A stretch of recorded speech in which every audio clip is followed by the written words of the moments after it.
साधना के हाथ का खाना ससुराल में सब बहुत पसंद करते थे और हर कोई उसकी तारीफ करता। जब उसके देवर की शादी हुई तो देवरानी को साधना की तारीफें हजम न होती और वो हर समय उसे नीचा दिखाने के मौके की तलाश में रहती। उसकी नंद के रिश्ते के लिए उसे देखने के लिए मेहमान आए थे, तो साधना ने खाना बनाया तो देवरानी ने चोरी छुपे नमक मिर्च तेज कर दिया और सब मेहमान खाए बगैर चले गए। हर कोई साधना को बुरा भला कहने लगा और अगली बार जब रिश्ता देखने के लिए मेहमान आए तो उसकी देवरानी ने खाना बनाया ताकि अपने नंबर बना सके। लेकिन जैसे ही मेहमानों ने पहला कौर खाया तो उसके होश उड़कर रह गए, क्योंकि खाना, वाह भाई साधना, तुम्हारे हाथ का मटर पुलाव तो बहुत स्वादिष्ट है। मैंने आज तक इतना स्वादिष्ट पुलाव नहीं खाया। साधना के ससुर लगातार तारीफें करते हुए खाना खा रहे थे। साधना के चेहरे पर मुस्कुराहट दौड़ गई। आज उसने सब घर वालों की फरमाइश पर मटर पुलाव और कढ़ाई पनीर बनाई थी। उस समय सब घर वाले डाइनिंग टेबल पर बैठे खाना खा रहे थे। साधना और उसका पति भी मौजूद था। ससुर की तारीफ पर सास ने भी उसकी हाँ में हाँ मिलाई। अरे भाई, जब से साधना घर आई है मुझे तो हिलकर पानी भी पीने नहीं देती। इतना आराम हो गया है मुझे इसके आने से, और जो भी इसके हाथ का खाना खाता है तो वो तो जैसे दीवाना ही हो जाता है। शायद वो दुनिया की पहली सास थी जो अपनी बहू की तारीफें कर रही थी, मगर साधना भी थी इस लायक कि उसकी तारीफ की जाती। अब इसकी शादी को 5 महीने हुए थे, लेकिन उसने सबकी सेवा करके उनका दिल जीत लिया था। साधना के ससुराल वाले भी खुले विचारों वाले लोग थे, छोटी छोटी बातों में कमियां नहीं निकालते थे। साधना के हाथ में लाजवाब स्वाद था। उसके खानों की परिवार भर में तारीफें होने लगी। जो एक बार उसके हाथ का खाना खा लेता दोबारा फिर साधना के हाथ का खाने खाने की फरमाइश करता। साधना खुद को भाग्यशाली समझने लगी। घर वालों के मुंह से अपनी तारीफें सुनकर साधना का पति भी प्यार भरी नज़रों से साधना की तरफ देख रहा था। उसने मुस्कुराते हुए अपना ध्यान अपनी प्लेट पर कर दिया। घर में सुकून और खुशियों भरे दिन इसी तरह बीत रहे थे। मगर इस शांत झील में पत्थर उस समय पड़ा जब साधना के देवर की शादी की बात होने लगी। उसकी नौकरी लग गई थी और साधना की सास चाहती थी कि अब बड़े बेटे अनुज के बाद छोटे छोटे अरुण की भी शादी कर दी जाए, ताकि इसके बाद बेटी को ब्याहने की बात चलाई जा सके। बेटी की शादी के जिक्र पर वो हमेशा ही उदास हो जाती थी। वजह सिर्फ इतनी सी थी कि साधना की इकलौती नंद जन्म से ही एक आँख की रोशनी से वंचित थी। उसकी ये कमी उसे हर किसी के सामने शर्मिंदा कर देती थी। वैसे तो वो सुघड़ और सुंदरता में किसी से कम न थी, लेकिन 30 साल की होने के बावजूद कहीं पर भी उसके रिश्ते की बात तय न हो पाती। वजह वही उसकी जन्मजात अपाहिजी थी। मगर साधना की सास अच्छी औरत थी। उन्होंने बेटी की वजह से दोनों बेटों को बिठाकर रखना ठीक न समझा।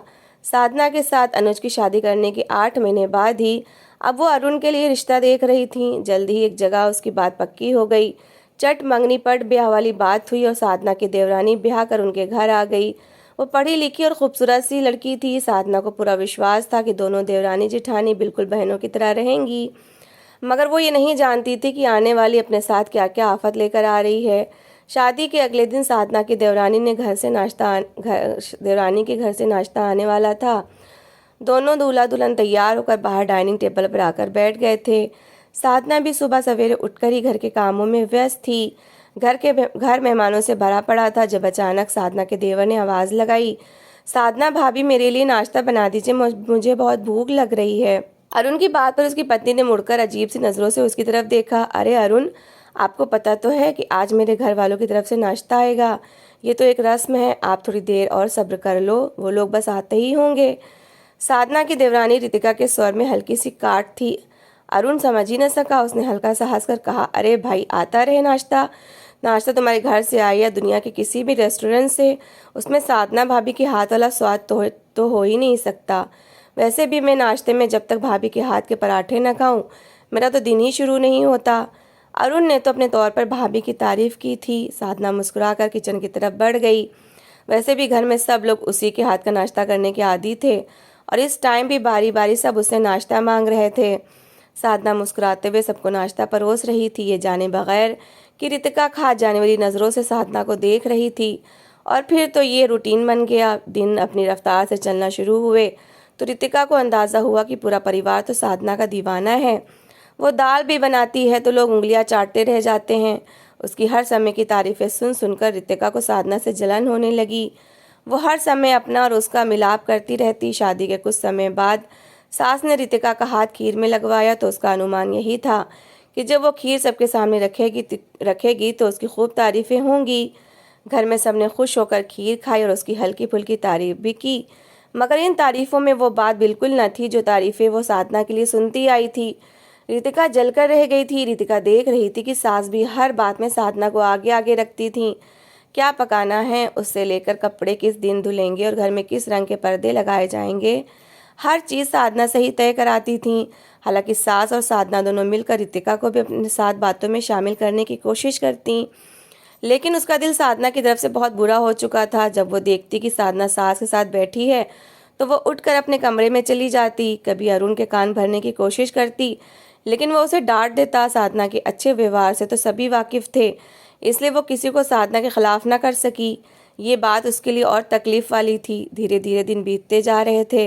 रितिका जैसे अंगारों पर जल रही थी और इन्हीं दिनों घर में रितिका और साधना की नंद आरती के रिश्ते की बात होने लगी।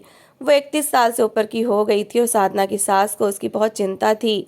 उन्होंने अपनी एक जानने वाली से आरती के रिश्ते की बात की थी। उन्हें उम्मीद थी कि यहाँ से उन्हें अच्छा ही जवाब मिलेगा। उस दिन जब साधना सास के साथ बैठी चावल चुन रही थी तो दरवाजे से ही वो रिश्ता कराने वाली औरत आई। रितिका उस समय अरुण के कपड़े प्रेस कर रही थी। उसने सरसरी निगाह उठाकर देखा, वो औरत जाकर साधना के पास बैठ रही थी।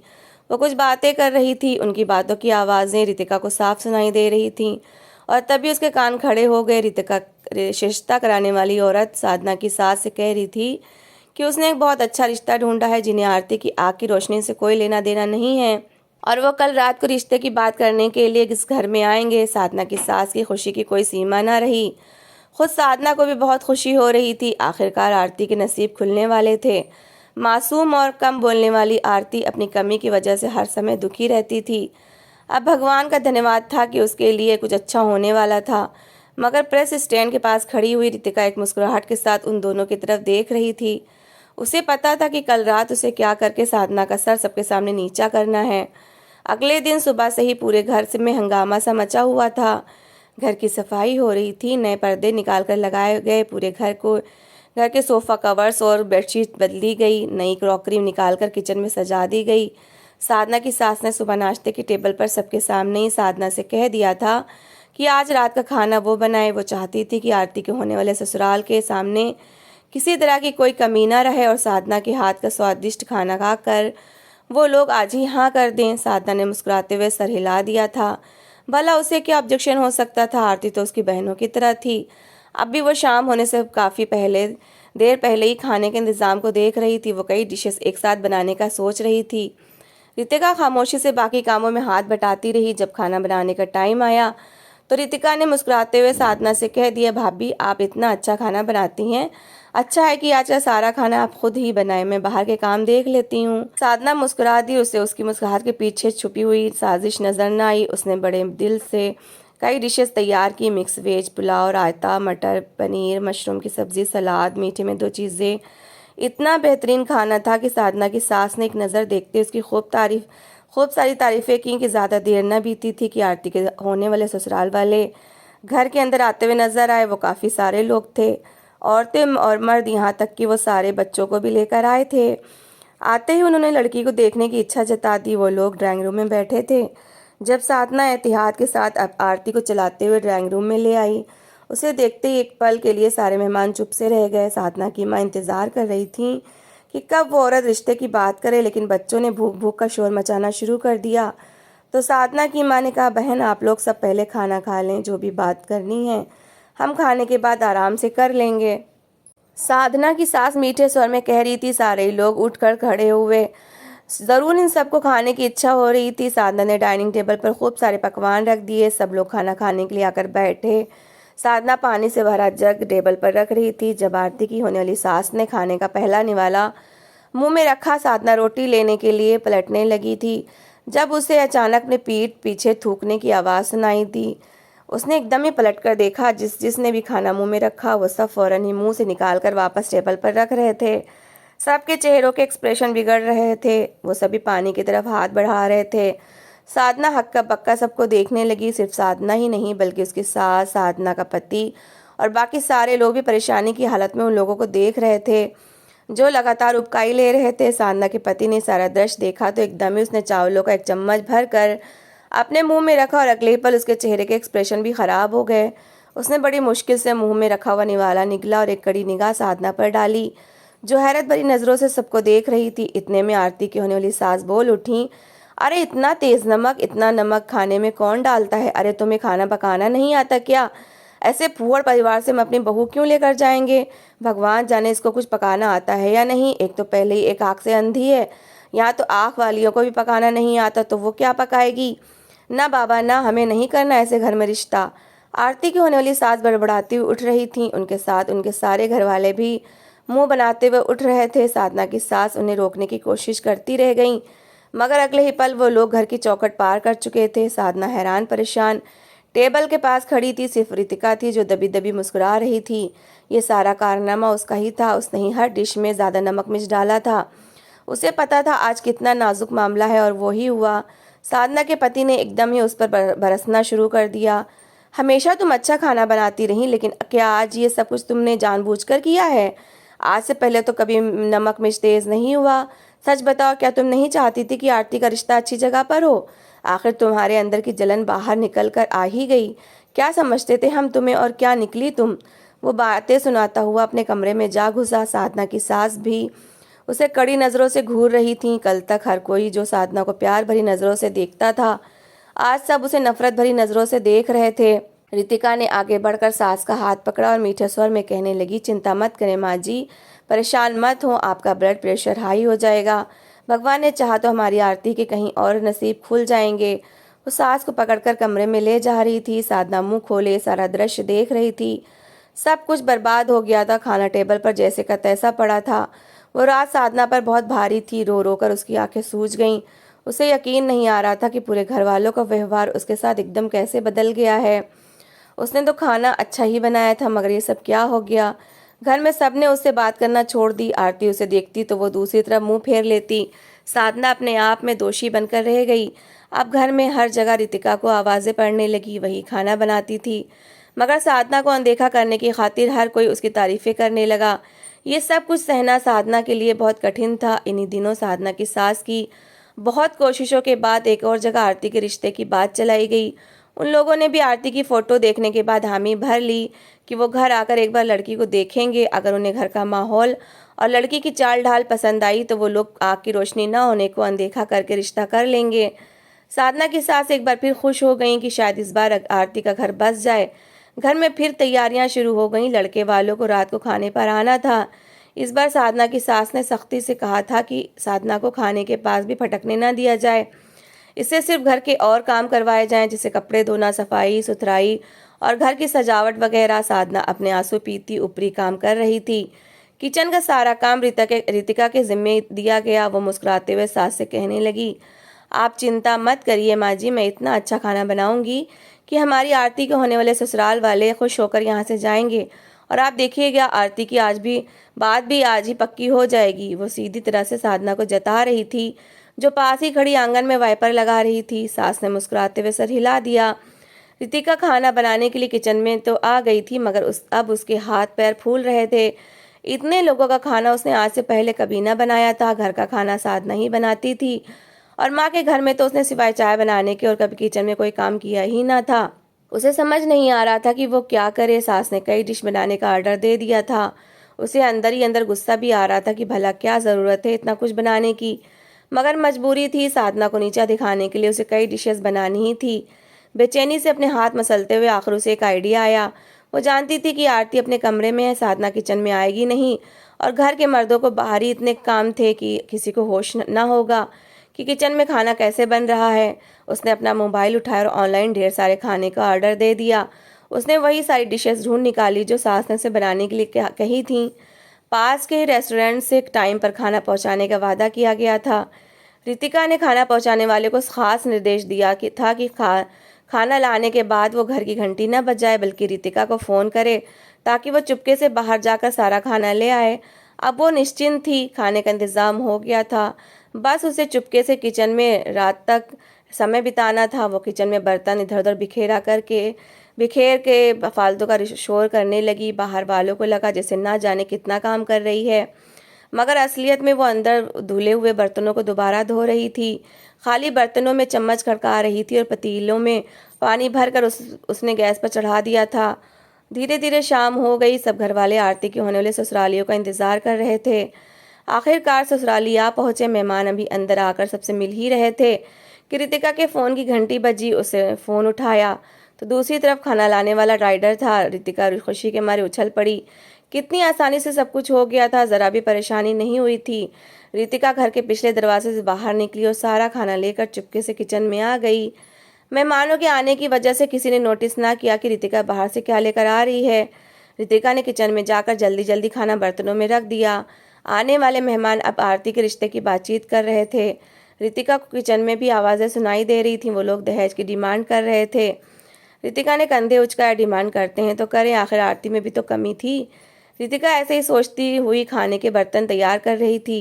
रितिका खाना लगा दो, साधना की सास की बुझी बुझी सी आवाज़ सुनाई दी। रितिका जल्दी से खाने के बर्तन जाकर टेबल पर रखने लगी। आने वाले लोग बहुत तेज तर्रार थे। उन्होंने जाहिलों की तरह मुंह पर मेकअप थोप रखा था और मर्द भी बात बात पर मुंह फाड़कर हंस रहे थे। उन्हें दहेज में लंबा चौड़ा सामान चाहिए था। वो सब लोग खाने की टेबल पर बैठे यही बातें कर रहे थे। अनुज और अरुण दोनों दहेज देने पर भी तैयार थे। तभी रितिका ने खाना टेबल पर लगा दिया। सभी लोगों ने जल्दी से खाना प्लेटों में निकाला और खाना खाना शुरू किया। पहला निवाला खाने की देर थी कि वही पुराना दृश्य दोहराया गया। आने वालों ने अचानक खाना जमीन पर थूकना शुरू कर दिया। मेहमानों के साथ आने वाले मर्द बहुत बदतमीज थे। इनमें से एक ने तो उठकर हंगामा शुरू कर दिया। कहने लगा कि हमें सड़ा हुआ खाना खिलाया गया है। रितिका फटी फटी नज़रों से सारा दृश्य देख रही थी और तभी उसने सामने पड़ा हुआ कढ़ाई पनीर का बॉल उठाकर नाक के पास ले जाकर सूंघा। उसे एकदम ही उल्टी सी आई। न जाने उसने पहले ध्यान क्यों न दिया था। साफ पता चल रहा था कि होटल वालों ने खाना खराब भेज दिया है। हर खाने के साथ यही मामला था। चावल बहुत ही बासी लग रहे थे और इनमें खुरचन साफ नजर आ रही थी, जैसे पतीले के आखिर में बचे हुए चावल किसी ने डिब्बे में पैक करके उन्हें ला दिए हों। साधना की सास ने खा जाने वाली नज़रों से रितिका की तरफ देखा। वही सब कुछ हुआ जो रितिका ने साधना के साथ किया था। आरती के रिश्ते वाले शोर मचाते हुए उठे और घर से बाहर जाने लगे, मगर जाने से पहले उन्होंने इस कदर हंगामा किया कि साधना की सास ने कानों को हाथ लगा लिया। उन्होंने रितिका को खूब बातें सुनाई कि इसे खाना पकाना नहीं आता। एक आदमी ने तो जाते जाते अरुण को कह दिया कि अपनी पत्नी के लिए काम वाली रखवा दो, शायद वहीं से कुछ सीख जाए। रितिका इतनी बेइज्जती पर लाल हो रही थी, मगर ये वही गड्ढा था जिसमें उसने साधना को गिराना चाहा था और अब खुद उसमें जा गिरी थी। सब घर वाले रितिका को बातें सुना रहे थे। साधना की सास उसे बुरा भला कह रही थी कि अचानक साधना भी इस जगह से उठी। चुप हो जाइए आप सब लोग। अगर रितिका से गलती हो ही गई है तो इसमें इतना हंगामा करने की क्या ज़रूरत है। और वैसे भी आप सब लोग देख ही रहे थे कि आने वाले लोग कितने लालची और बदतमीज़ थे। अच्छा ही हुआ कि उन्होंने रिश्ते से मना कर दिया, वरना ऐसे लोगों में आरती की शादी करके सारी उम्र हम पछताते रहते। साधना की बात पर सबको साफ सूझ गया। सच में बात तो ठीक थी, कह तो वो ठीक ही रही थी। रितिका ने शर्मिंदगी भरी नज़रों से साधना की तरफ देखा। आज सबसे नाजुक मौके पर उसी ने उसका साथ दिया था जिसे वो अपना दुश्मन समझती आई थी। उसकी आंखों से आंसू बहने लगे। कितनी गलत थी वो। साधना ने बर्तन समेटते हुए एक बार फिर सबको कहा, भगवान ने जब आरती के नसीब खोलने होंगे वो खोल ही देगा। और वैसे भी आप लोग परेशान मत हो। मेरे एक दूर के रिश्तेदार ने आरती के लिए रिश्ते को बोला है। अगर आपको ठीक लगे तो मैं कल उन्हें बुला लेती हूँ। माहौल की कड़वाहट काफ़ी कम होने लगी थी। साधना की सास ने हामी भर ली कि कल रिश्ते वालों को बुलवा लिया जाए। साधना ने देखते ही देखते सारे बर्तन समेट डाले और किचन में ले जाकर रख दिए। वो किसी पर जाहिर नहीं होने देना चाहती थी कि रितिका ने खाना बाहर से मंगवाया है। दरअसल उसने होटल वाले को रितिका को खाने देते हुए देख लिया था। रितिका की सोच बदल चुकी थी। उसे साधना के अंदर छुपी हुई वो अच्छाइयाँ नजर आ रही थीं, जिनकी वजह से सब उसकी तारीफें करते थे। कुछ दिन बाद आरती का रिश्ता साधना के परिवार में तय हो गया। माहौल में जो कठोरता थी वो भी कम हो गई और साधना की हैसियत घर में फिर से वही हो गई। और अब तो रितिका को भी अंदाज़ा हो चुका था, एक दूसरे की टांग खींचने के बजाय अगर प्यार से रहा जाए तो घर स्वर्ग बन सकता है। रितिका ने साधना से अपने किए की माफ़ी मांग ली थी और साधना ने उसे माफ़ भी कर दिया था। तो दोस्तों, इस कहानी को लेकर आपकी क्या राय है, कमेंट बॉक्स में ज़रूर बताएं। और अगर आपको हमारी आज की कहानी अच्छी लगी हो तो प्लीज़ लाइक ज़रूर करें। अगर आपने अभी तक हमारे चैनल को सब्सक्राइब नहीं किया तो ज़रूर कर लीजिए। तो मिलते हैं ऐसी ही एक और मोटिवेशनल कहानी के साथ। Thanks for watching.